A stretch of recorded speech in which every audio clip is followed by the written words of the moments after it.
বেশ কিছুদিন ধরে চাকলায় লোকনাথ বাবার আশ্রমে যাওয়ার জন্য মনটা বড়ই টানছিল।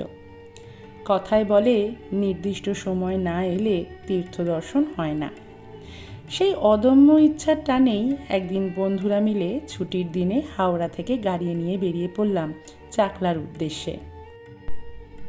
চাকলাধাম পশ্চিমবঙ্গের উত্তর 24 পরগনা জেলার দেগঙ্গা ব্লকের একটি বিখ্যাত তীর্থক্ষেত্র।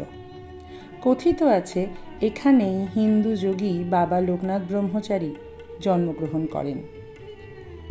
ট্রেনে গেলে শিয়ালদাহ থেকে বনগাঁ লোকাল ধরে গুমা স্টেশনে নেমে তারপরে অটো বা টোটোয় করে চাকলাধামে পৌঁছানো যায়।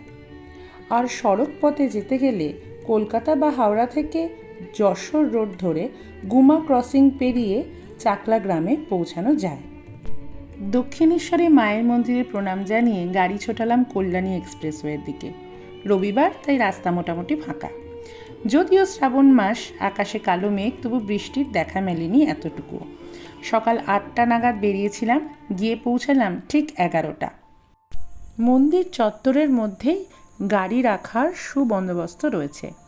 মন্দিরের বাইরে অনেকগুলি দোকান আছে যেখানে পুজোর সামগ্রীর জিনিসপত্র পাওয়া যায়। সেখান থেকে পুজোর ফুল এবং অন্যান্য জিনিসপত্র নিয়ে আমরা যখন মন্দিরে ঢুকলাম, দেখলাম মন্দিরে পুজো শুরু হয়ে গেছে। রবিবার, ছুটির দিন, তাই ভক্ত সমাগমও যথেষ্ট বেশি। ভক্তেরা ডালা হাতে গর্ভগৃহে ঢোকার জন্য লাইন দিয়েছেন। আমরাও ঢুকলাম। গর্ভগৃহে ঢুকে পুজো দেওয়ার জন্য কিন্তু আলাদা করে জনপ্রতি 100 টাকার টিকিট কাটতে হয়। ভেতরে ঢুকতেই বাবা লোকনাথের শ্বেত প্রস্তরের মূর্তি শান্ত সুন্দর করে তোলে মনকে। ফুলে মালায় ঢাকা সবার প্রিয় বাবা লোকনাথ। ভিতরে পুরোহিত খুবই যত্ন সহকারে সবার পুজো ধৈর্য সহকারে করালেন। মন ভরে বাবার দর্শন করে গর্ভগৃহ থেকে বেরিয়ে এলাম। এখানে ভোগ প্রসাদের সুবন্দোবস্ত রয়েছে।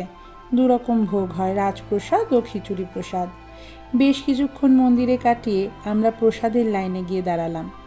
বেলা 1:30 নাগাদ ভোগের ঘর খোলা হলো। বিশাল বড় হল ঘরে প্রায় 500 জন একসাথে বসে ভোগ গ্রহণ করতে পারবেন। ভোগের স্বাদও মুখে লেগে থাকার মতো। চারপাশে নানা রকম জিনিসের প্রচুর দোকানও রয়েছে।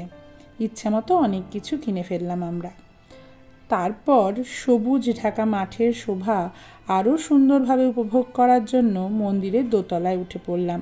এখানে লোকনাথ বাবা সহ প্রভু জগন্নাথ, শিব অন্নপূর্ণা ও গোপাল মন্দির রয়েছে। চারিদিক দিয়ে সবুজে ঘেরা মাঠ, এক কথায় চোখে অপূর্ব সুন্দর এক মায়া কাজল বুলিয়ে দিয়েছে যেন। বহু বছর আগে একবার এসেছিলাম চাকলায়।